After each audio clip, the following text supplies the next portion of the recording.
দেওয়ার জন্য কি করা লাগে? কয়েকটা বুদ্ধি আছে আমার কাছে, মান ইজ্জত বাঁচবো। এবার স্বামী ডাক দিয়া কয়, কি এমন বুদ্ধি আছে? কয় বুদ্ধিটা হইল, মা তো বুড়া মানুষ, রাত্রে যখন গভীর হয়ে যাবে কনকনে শীতের দিনে তুমি আর আমি ইজ্জত বাঁচাইতে হইব, কালকে না হইলে সমাজে মুখ দেখাইতে পারবা না। কয় তাইলে বুদ্ধিটা কও কি?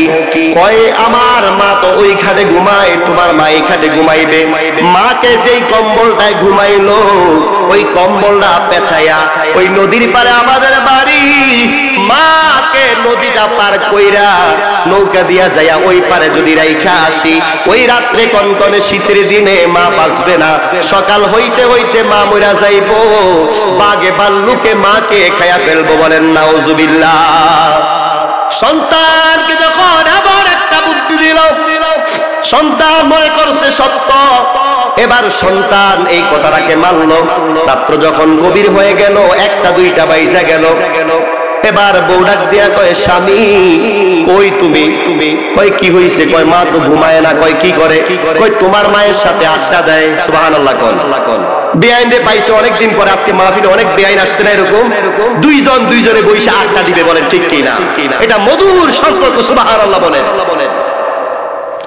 দুই বেআইন একত্রিত হওয়ার পরে সুন্দরভাবে আলাপ আলোচনা চলে রে মুসলমান। এবার তার মা যেই খাটে ঘুমাইতো এই খাটের মধ্যে শাশুড়ি ঘুমাইয়া গেছে। সুবহানাল্লাহ কোন যেই খাটে শাশুড়ি ঘুমাইতো এই খাটে মা ঘুমাইছে। সুবহানাল্লাহ কোন বউ তো মনে করছে তার মা, তার শাশুড়ি যেই খাটে ঘুমায় ওই খাটে শাশুড়ি ঘুমায়, মায়ের খাটে মা ঘুমায়। এইটা মনে কইরা যখন লাইট নিভাইয়া দিল, দুইজন ঘুমানোর পরে কম্বলটা পেছায়া সুন্দর কইরা বাইলা ওই নদী পার কইরা নিয়ে প্রাইকা চলে আসলো। বলেন নাউজুবিল্লাহ।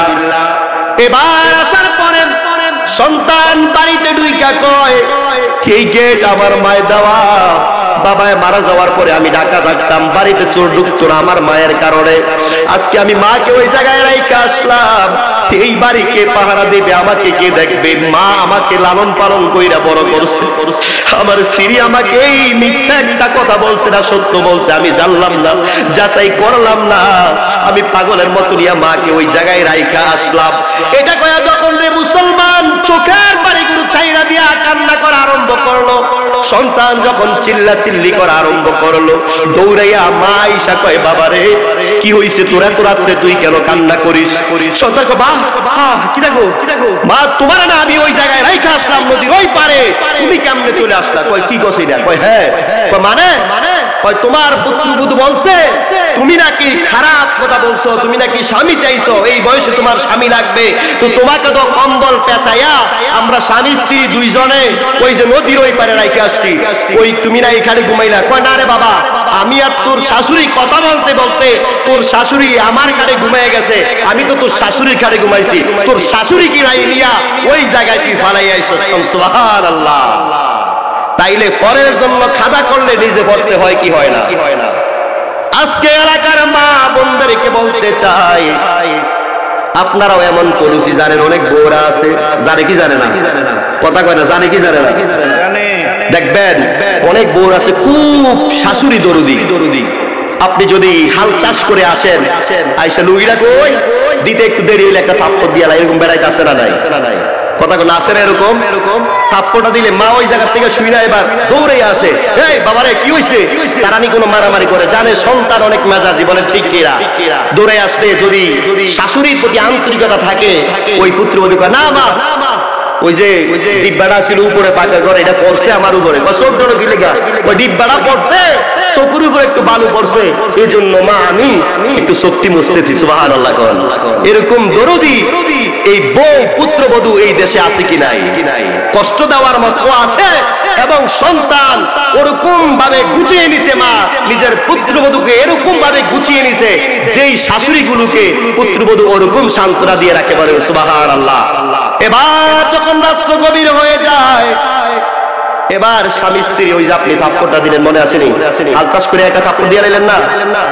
এবার খাটে ঘুমাইতে গেলে এবারে কইলে কিদার রাগ করে বসে কাকা মনে নাই ওই যে দিনের বেলা থাপ্পড়া দিছিলাম তুই যদি বুদ্ধিমান হন একটা চকলেট বা একটা আচার বা একটা কোনো কিছু যদি পান পছন্দ করে কোনো একটা পকেটে করে নিলেন নিয়ে একটু ভালোবাসার টানে নাও স্ত্রী রাগ করো না কি করবো আমি তো পুরুষ মানুষ আমার কষ্ট আমি জমি জামায় কাজ করি মেজাজ গরম হয়ে থাকে আমি এটা মনে করো একটু দরদি হয়ে তোমার কাছে আজকে বলতে চাই এটা নিয়ে তুমি রাগ করো না আমাকে ক্ষমার দৃষ্টিতে দেখো স্ত্রীগুলো ক্ষমার দৃষ্টিতে দেখে কি দেখে না সুবহানাল্লাহ কোন আরে মুসলমান ইমানদার আজকে আপনাদেরকে বলতে চাই এই জয়গামটা যে মা বোনেরা আছেন গো মা আপনিও মা হবেন আপনারাও মেয়ে হবে আপনারাও ছেলে হবে আপনি আজকে শাশুড়িকে মানতে চান না শাশুড়ি একটু ধমক দিয়া কথা বললে আপনিও ধমক দিয়া কথা কন একদিন দেখবেন গো মা আপনার পুত্রবধূ আপনাকে খাবার দিবে না বলেন ঠিক কিনা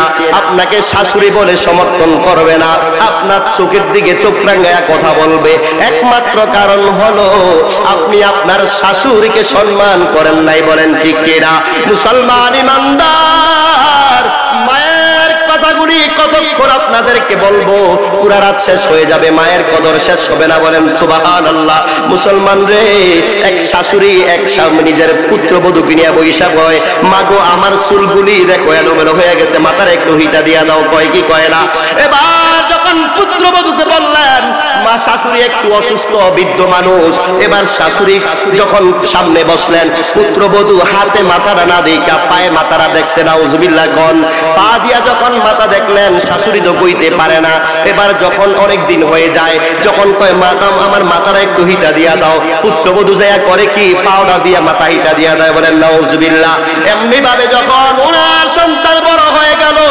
এবার ওনার সন্তান বড় হইয়া যখন বিবাহ শাদী করলো এবার ওনারও মনে চাইছে পুত্রবধূ দিয়া মাথাটা একটু টিকাইবো ঠিক কিনা এবার যখন পুত্রবধূকে দিয়া মাথা টিপাইতো যায় পুত্রবধূ যতবারে হাত তুলতে চায় হাত তুলে না রে মুসলমান ওই পুত্রবধূর পাটা ওঠে এবার ডাক দিয়া কয় মাগো আমি তো বারবার চেষ্টা করি হাতটা উঠাইতাম আমার কেন জানি পাটা আপনার মাথায় লাগে নাউজুবিল্লাহ কোন এবার ডাক দিয়া কয় মাগো ও পুত্রবধূ আমার তোমার কোনো সমস্যা নাই সমস্যাটা হইল আমার কারণ কি জানো আমার শাশুড়ি বৃদ্ধ মানুষ ছিল আমি আমার শাশুড়িকে যখন মাথা হিটা দিতে যাইতাম মাথাটা দেখাই দিতে যাইতাম তখন আমি ইচ্ছা কইরা পাটা দিয়া করতাম বলেন নাউজুবিল্লাহ আজকে তোমার পা এই জন্য ওঠে নাই আমার পাপ বাতি হইছে এই জন্য তোমার পা গুলি আমার মাথায় লাগছে বলেন নাউজুবিল্লাহ মুসলমান রে ও জয়কামটা এলাকার মা বোনেরা গো আপনাদেরকে বলতে চাই শ্বশুর শাশুড়ির খেদমত করবেন মা বাবাকে খেদমত করবেন মা বাবাকে খেদমত করলে আপনিও ওলি আল্লাহ হতে পারবেন বলেন সুবহানাল্লাহ মুসলমান ইমানদার বাইজিদ বুস্তামি রাহমাতুল্লাহি আলাইহি আপনারা শুনেছেন মায়ের ইজ্জত করার কারণে মাকে সেবা করার কারণে আল্লাহর ওলি হয়েছে বলেন ঠিক না ওয়াইসুল করনি ওই আমারের পাদদেশে তার বাড়ি আল্লাহর হাবিবের জামানার একজন মানুষ ওয়াইসুল করনি ওই পাহাড়ের মধ্যে বাস করতেন একটা তাঁবু দাঁড়াইয়া বৃদ্ধ মাকে নিয়ে বাস করতেন হঠাৎ করে খবর আসলো ওরে ওয়াইসুল করি পাগল তুমি তো নবীর প্রেমে দান শহীদ করলা আল্লাহর রাসূল যুদ্ধে গেছেন দান শহীদ হয়েছে ওয়াইসুল করনি শুই না সবগুলি দান পালাইয়া দিছে সুবহানাল্লাহ কোন ওরে মুসলমান খবর আসলো সাহাবায়ে কেরাম আয়েশা কয় অন্য আয়েশা কয় ওরে পাগল তুমি কেন যাও না আল্লাহর হাবিবের দরবারে যদি যাইতে পারো তুমি ওয়াইসুল করনি একজন সাহাবী হইয়া যাইবা বলেন সুবহানাল্লাহ ওয়াইসুল করনি সামনের দিকে এক পা গায় আরেক দিকে আরেক পা পিছনে নেয় কারণ হচ্ছে আল্লাহর হুকুম মায়ের সেবা করা বলেন সুবহানাল্লাহ নবীজি বলছেন আমি আমার দুনিয়াতে আসার 6 বছরের মাথায় আমার মা চলে গেছে আমি দুনিয়াতে আসার আগে আমার বাবা চলে গেছে আমার মতো দুঃখী এই জগতে আর কেউ নাই আমার উম্মতেরা কোনোদিন মা বাবাকে কষ্ট দিও না বলেন সুবহানাল্লাহ ওয়াইসুল করনিকে খবর পাঠাইলো বারবার ওয়াইসুল করনি যাইতে চায়, কিন্তু মায়ের ভালোবাসার কারণে যাইতে পারে না। এবার চিন্তা করে, যদি আমি চলে যাই, মাকে কে খাবার দিবে, মাকে কে গোসল দিবে, মাকে টাইম মতন কে নামাজ পড়ানোর ব্যবস্থা করবে, মার মুখে কে ওষুধ দিবে, এজন্য যায় নাই। মুসলমান ইমানদার যায় নাই, কিন্তু ভালোবাসা কম নাই। আল্লাহর হাবিবের প্রেম ভালোবাসা অনেক। একদিন হঠাৎ করে আল্লাহর হাবিবের সাহাবীরা এক জায়গায় অবস্থান করলেন। ওই জায়গায় আবু বকর, উসমান, আলী সহ অবস্থান করতেছেন।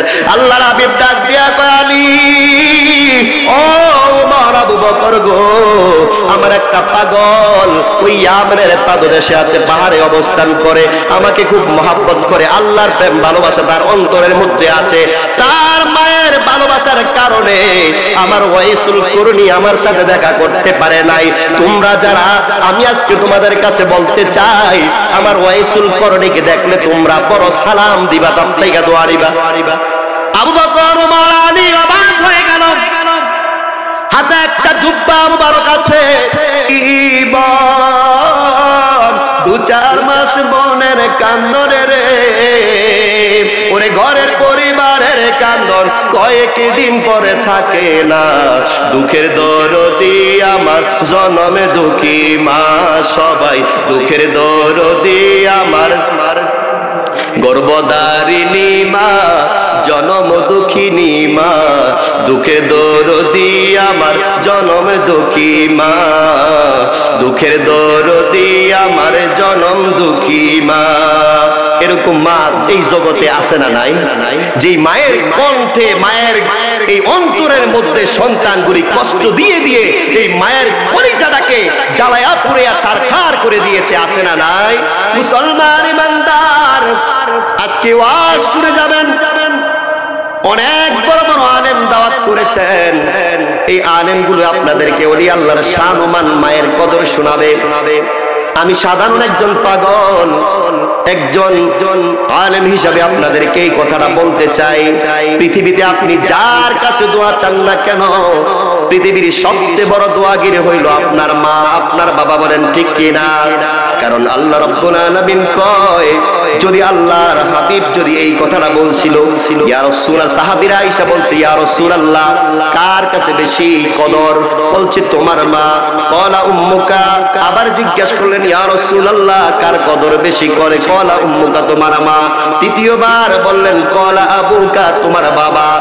তুমি যদি তোমার বাবা এবং মাকে বিশ্বাস করো রে মুসলমান, যেই কাজের মধ্যে সর্বপ্রথম হাত দিবেন, যদি যাই আমার পায়ে দুইটা সালাম কইরা যদি আপনি বলতে পারেন, মাগো আমি এই কাজে যাই, দেখবেন রে মুসলমান, যত কঠিন কাজই হোক না কেন আপনার জন্য আমার জন্য সহজ হয়ে যায়, বলেন ঠিক কিনা? এবার আপনাদেরকে বলতে চাই, আজকে যারা এই মাহফিলে আগমন করেছেন, আসবেন, আপনারা মাকে কেমনি ভাবে সম্মান করবেন, মাকে কেমনি ভাবে কদর করবেন। মা আপনাকে কষ্ট করে লেখাপড়া করাইছে, আপনি যখন চাকরি করলেন, আপনার জীবনের সব কিছু এক একটা বাজেট আছে। আপনার মেয়ে বড় হবে, তার জন্য ব্যাংক ব্যালেন্সের করার দরকার আছে না নাই? আপনি ব্যাংকের মধ্যে মেয়ের জন্য টাকা রাখলেন, ছেলের ভবিষ্যতের জন্য ছেলের জন্য টাকা রাখলেন, আপনার স্ত্রীর ভবিষ্যতের জন্য রাখলেন। মুসলমান, ও মুসলমান রে, যেই মা 10 মাস 10 দিন গর্ভে ধারণ করলো, এই মা ভবিষ্যতে বুড়া হইয়া যখন অসুস্থ হইয়া যাইব, মা বাবার চিকিৎসার জন্য কোন সন্তান 10 টাকাও রাখে না, বলেন ঠিক কিনা? মা অসুস্থ হইলে সরকারি ডাক্তার দেখায়, আর নিজের সন্তান অসুস্থ হইলে প্রাইভেট ডাক্তার দেখায়, বলেন ঠিক কিনা? আপনারা কি রাগ করছেন? তাহলে মা বাবার ওয়াজ বন্ধ করে দেয়, কি কর? কার ওয়াজ করতাম কোন? মা বাবার ওয়াজ চলবো? মুসলমান ইমানদার, সন্তানের জন্য যদি একটা বাজেট থাকে, স্ত্রীর জন্য যদি থাকে, মেয়ের জন্য যদি থাকে, মায়ের জন্য বাবার জন্য কেন থাকবে না রে মুসলমান? যেই কথাটুকু বলতেছিলাম, প্রত্যেকটা মায়ের খবর নিয়ে দেখবেন, আমরা যারা আলেম হয়েছি, আমাদের মায়েরা এই টিফিন বাড়ি টানতে টানতে মায়ের জীবন শেষ হয়ে গেছে। মাদ্রাসা একটা ছেলে লেখাপড়া করে, সকালবেলা মা এই শীতে কনকনে শীত দিয়া উইটা সুন্দর কইরা গরম ভাত রাইদা সন্তানকে দেয়, বলেন ঠিক কিনা? ওই মাদ্রাসার গেটে যে পাগলের মতো দাঁড়ায় থাকে।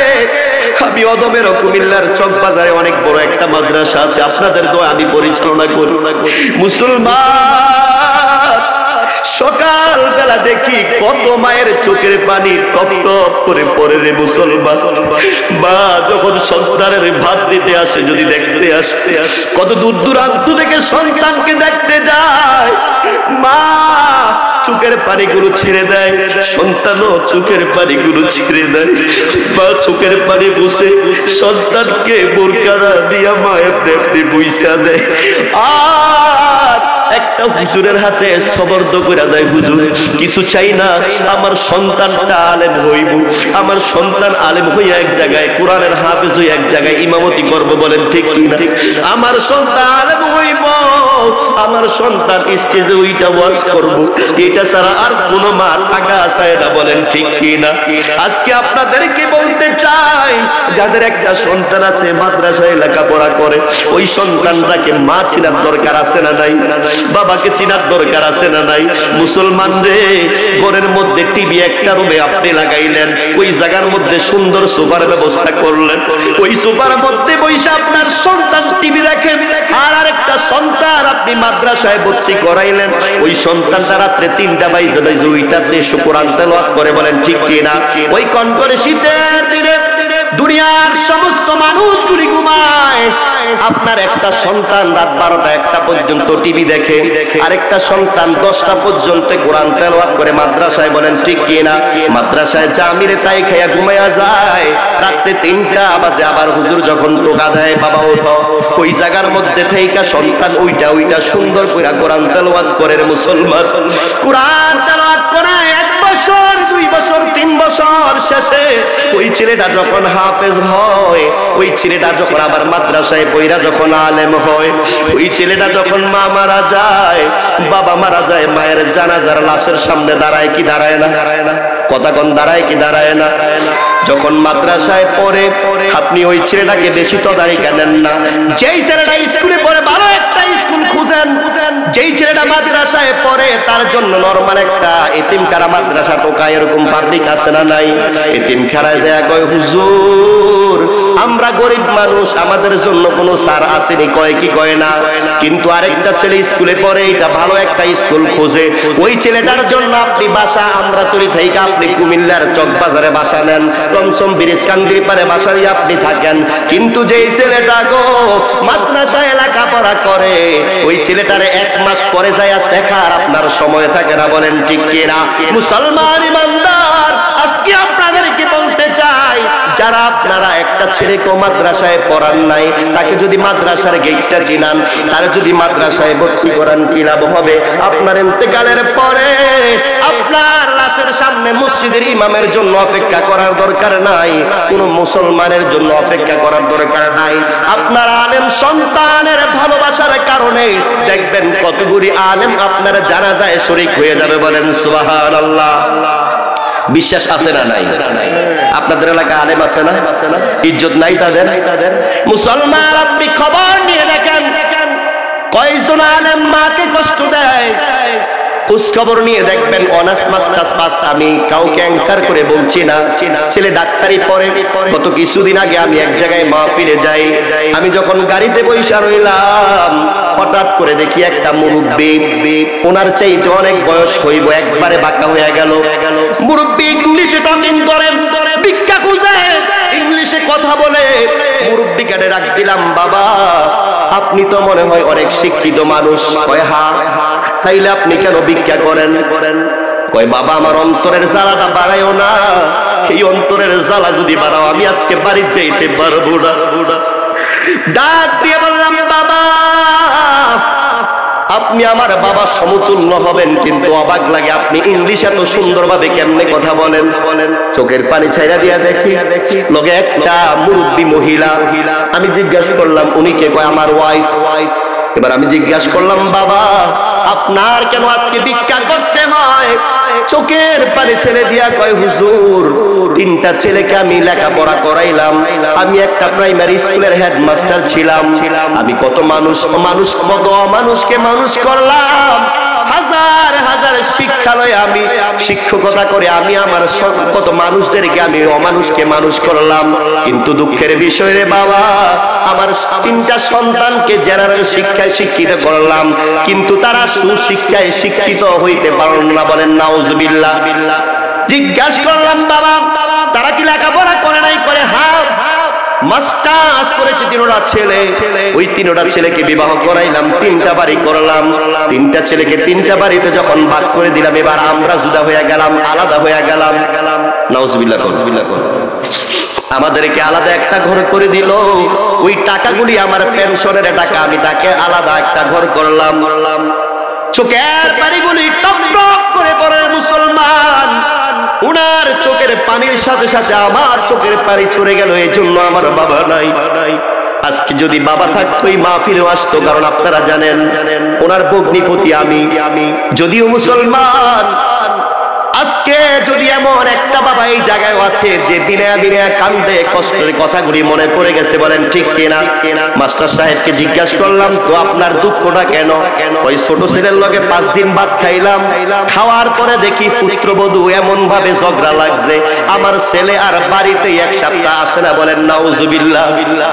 এবার আরেক সপ্তাহ পরে আমি মেজো ছেলের ঘরে গেলাম। 1 সপ্তাহ খাওয়ার পরে ওই পুত্রবধূ আমাদের 2 জনকে তাড়াইয়া দিল, দেখতে পারে না। ছেলের সাথে বারবার কথায় কাটাকাটি করে ঝগড়া করে। বলেন নাউজুবিল্লাহ। এবার বড় ছেলেটার কাছে গেলাম। দুনিয়ার সবাই তো পর হতে পারে, কিন্তু বড় ছেলে তো পর হতে পারে না। বলেন ঠিক কিনা? কারণ অভাবের দিনগুলি বড় ছেলেটাই বেশি দেখে। বলেন ঠিক কিনা? মুসলমান চোখের পানিগুলি টপ টপ করে ছেড়ে দিল। এবার বললাম বড় ছেলে আপনাকে কি বললো? ওই 7-10 দিন একটু বেশি খাইলাম, খাওয়ার পরে দেখি বড় পুত্রবধূর এমন ব্যবহার করেছে রে বাবা, ব্যবহারটা আর সহ্য করতে পারি নাই। ভিক্ষার ঝুলিটা লইয়া আজকে মানুষের সামনে আমি হাত পাই দাঁড়াইছি। বলেন নাউজুবিল্লাহ। মুসলমান, আজকে এই কথাটা বলতে চাই, এমন কতগুলি মুসলমানের সন্তান আছে মাকে কষ্ট দেয়, বাবাকে কষ্ট দেয়। বলেন ঠিক কিনা? মুসলমান রে, এই শীতকালে আপনার শরীরকে গরম রাখার জন্য আপনি মধু খান, আপনি খেজুর খান, দামি দামি বাদাম খান, আছে না নাই?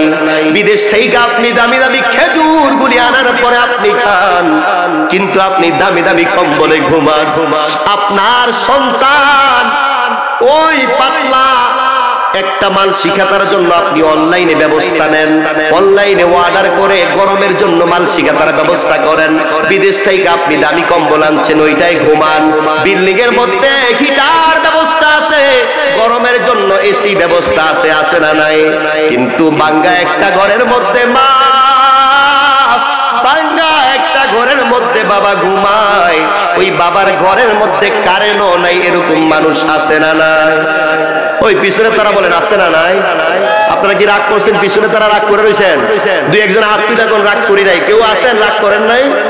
মুসলমান ইমানদার, মায়ের কথাগুলি শুনেন, বাবার কথাগুলি শুনে আজকে যারা টপ টপ করে পানিগুলি ছেড়ে দিলেন, আপনিও একদিন বাবা হবেন, আপনিও একদিন বাবা। এত মায়া লাগবে সন্তানকে, আমার একটা পুটপুটের কলিজার টুকরা জান্নাত আছে, শুধু বলতে পারে বাবা। খোদার কসম রে মুসলমান, এই জায়গায় আসার আমার কোনো ক্ষমতা নাই, একমাত্র মায়ের দোয়া, বাবার দোয়া ছাড়া এই জায়গায় বসার কোনো ক্ষমতা নাই। আমাদের কোনো ধন দৌলত নাই, চেহারা নাই, টাকা পয়সা নাই, বাড়ি গাড়ি নাই, একমাত্র আছে মা বাবার দোয়া। বলেন সুবহানাল্লাহ। কলিজার টুকরা জান্নাত যখন বাবা বাবা বলে ডাকে, কলিজায় পানি থাকে না। ওই দিন গভীর রাতে যখন ফোন দেয়, সন্তান বাবা বলে ডাক দেওয়ার কারণে কলিজাটা শুকাইয়া গেল। চিন্তা করলাম, আমার সন্তান ডাক দিলে এত মায়া লাগে। বাবাকে যখন আমি বাবা বলে ডাকতাম, আমার বাবার অন্তর তার চাইতে বেশি মায়া লাগতো। বলেন সুবহানাল্লাহ।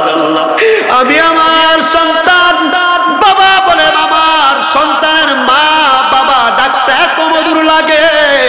আমার মা যেই কষ্ট করে আমাকে লালন পালন করলো, ওই মাকে যদি মা বলে ডাক দেই, আমার মাও কত খুশি হয়। বলেন ঠিক না?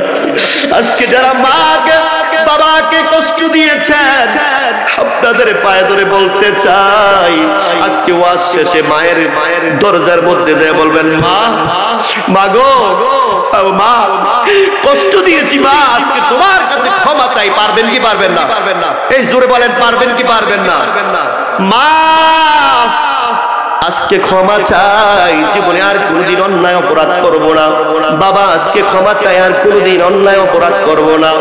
আজকে যদি ক্ষমা না করো, ও বাবা, ও মা, তোমার দরজার থেকে আমার দরজায় যাইব না, এমন যদি একটা প্রতিজ্ঞা নিয়ে বাড়িতে পারেন রে মুসলমান, খোদার কসম আপনার জিন্দেগীর সব গুনাহ আল্লাহ মাফ করে দিবেন। বলেন সুবহানাল্লাহ। একটা বাস্তব জীবনের করুণ কাহিনী তুলে ধরলাম। একটা সরকারি চাকরিজীবী ছেলে যখন ডাইকা চাকরি করে, মায়ের জন্য আসার সময় আপনাদের আমরাতলি বাজার থেকে বড় একটা মাছ কিনলেন, কিনে কি কিনে না, একটা রুই মাছ। মা রুই মাছের কল্লাটা খাইতে বড় পছন্দ করে, বাবা খাইতে পছন্দ করে। এরকম সন্তান আছে না নাই? এরকম মায়ের জন্য বাবার জন্য বড় মাছটা কিনা আনে। বলেন ঠিক কিনা? সন্তান ঢাকা থেকে আসার পথে বড় একটা মাছ আনলেন, আইনা দেখে শাশুড়িও আসছে। এরকম মাহফিলে আজকে শাশুড়ির দাওয়াত দিয়েছে, এরকম আছে না? যে শাশুড়ি মা, আপনিও আইসেন আমাদের এলাকায় মাহফিল, আপনিও আইসেন, মাও আসবে, আমি ঢাকা থেকে আসবো বা কুমিল্লা থেকে আসবো, এরকম আসে না?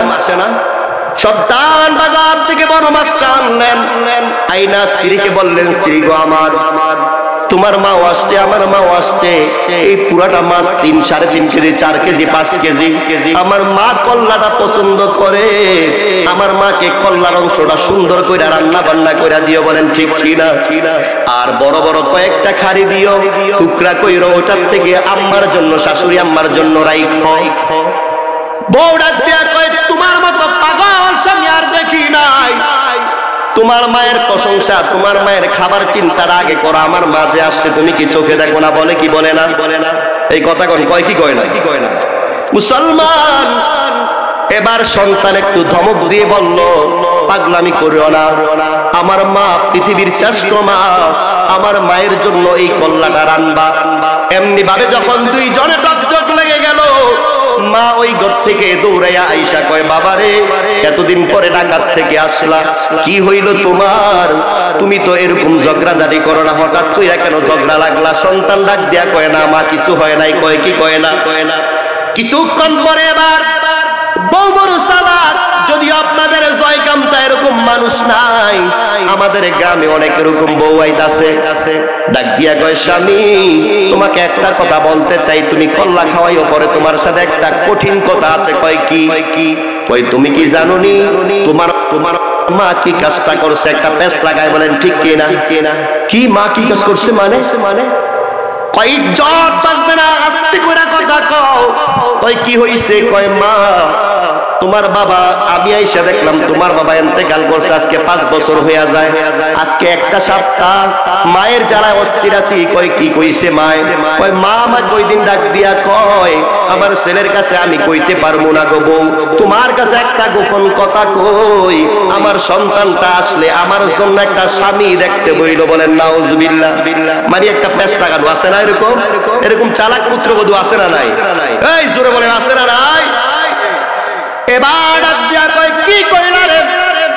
5টা বছর 10টা বছর অতিক্রম হয়ে গেল, কোনদিন তোমার এমন কোন স্বভাব আমি দেখি নাই, তুমি কি বললা? এখন কি করা যায়?